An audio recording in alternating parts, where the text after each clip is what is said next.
Exercise 12.8 का question 4 है, show that R2 is equal to S ten beta by 2।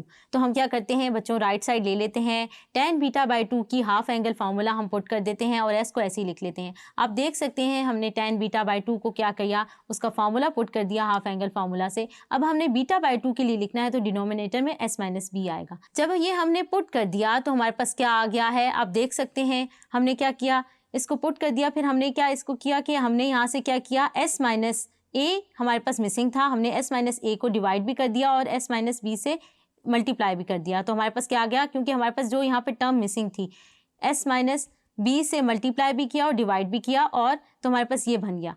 फिर हमारे पास क्या आ जाएगा, ये वाला स्टेप आ गया। अब आप देख सकते हैं हमारे पास क्या हो गया, हमने s इंटू एस माइनस ए, एस माइनस बी और एस माइनस सी को अलग करके लिख लिया है। एस स्क्वायर अगर हम करें तो क्या आ जाएगा, एस के बराबर आता है, तो हमने इसे अंडर रूट में ले गए। बात तो एक ये कि अगर हम एस स्क्वायर ये लिखें तो एस ही आता है, तो हमने इसको लिख लिया तोड़ के। अब हमारे पास क्या आ जाएगा, ये वाली जो क्वांटिटी है ये आप देख सकते हैं डेल्टा के बराबर हो गई है, और नीचे हमारे पास एस माइनस बी पड़ा हुआ है।